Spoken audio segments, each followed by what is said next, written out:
Tugas ruang kolaborasi. Modul 2.1. Pembelajaran berdiferensiasi taman kanak-kanak. Kelompok 4. Terdiri dari Puji Lestari, Heni Handayani, Apriani, Santi Sianturi, Jursrina Irawati Sinaga.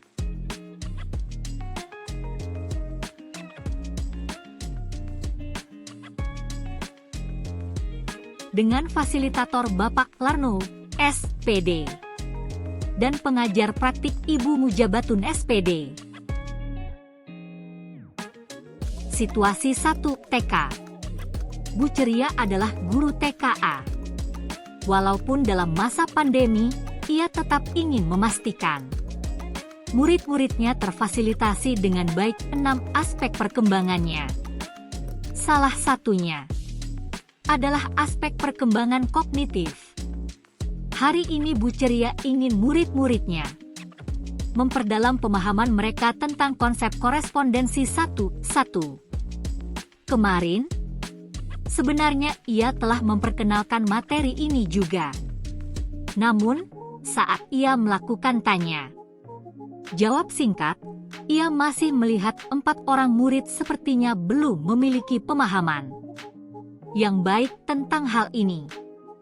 Oleh karena itu, hari ini Bu Ceria telah mengatur pembelajarannya sebagai berikut.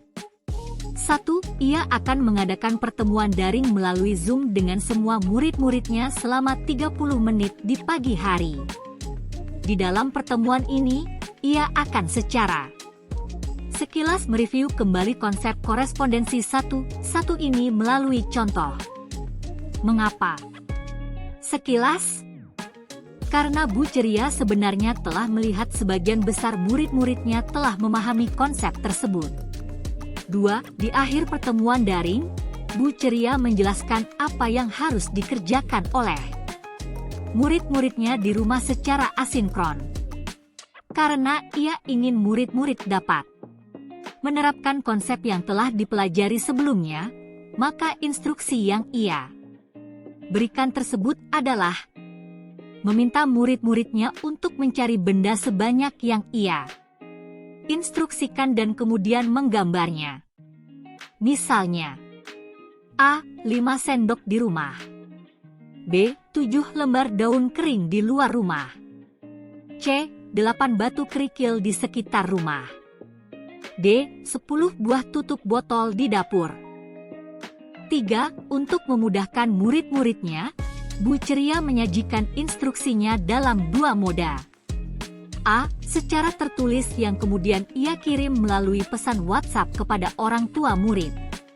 B. Dengan audio, yang ia kirim juga melalui pesan suara di WhatsApp. 4. Saat murid bekerja, Bu Ceria meminta murid, dengan bantuan orang tua, untuk memfoto pekerjaan mereka dan mengirimkan kepadanya melalui WhatsApp, untuk kemudian ia nilai. 5. Karena tugas yang diberikan Bu Ceria bersifat asinkron, maka Bu Ceria memberikan kesempatan bagi murid untuk bekerja di waktu mereka sendiri, sehingga jika ada orang tua yang karena suatu hal belum dapat membantu, mereka dapat membantu anak-anaknya di waktu yang lebih sesuai dengan mereka. Namun demikian, Bu Ceria tetap memberikan batas waktu pengerjaan untuk murid. 6.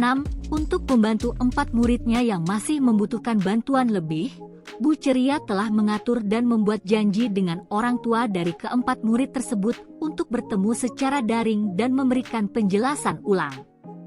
Bu Ceria menghabiskan beberapa menit untuk memeriksa pemahaman konseptual tentang korespondensi 1.1 dengan 4 anak tersebut.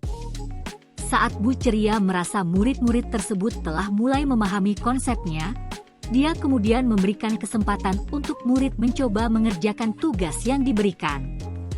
Bu Ceria juga merekam penjelasannya dalam sebuah video singkat yang ia kirimkan kepada orang tua ke-4 murid tersebut agar dapat dilihat kembali oleh murid-muridnya jika mereka masih bingung.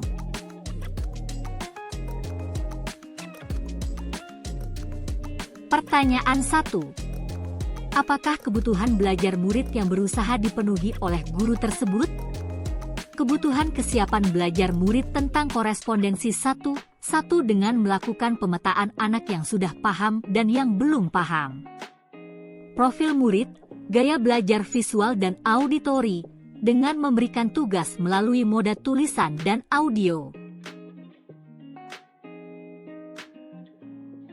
Pertanyaan 2. Bagaimana cara guru tersebut menentukan kebutuhan belajar muridnya?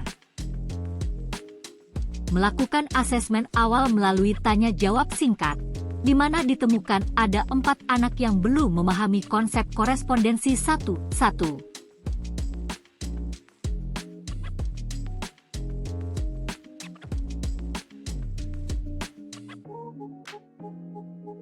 Pertanyaan 3. Strategi pembelajaran berdiferensiasi apa yang digunakan? 1.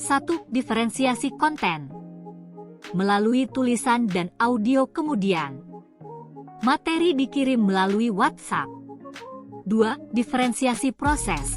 Kesiapan belajar dibagi menjadi 2 kelompok, yaitu A. Anak yang telah memahami konsep korespondensi satu diberikan kebebasan mengerjakan sesuai instruksi yang dipilih.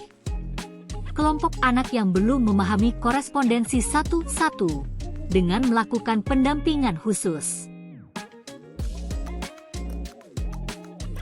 Pertanyaan 4. Bagaimana guru tersebut melakukan penilaian? Penilaian awal dengan melakukan tanya jawab singkat.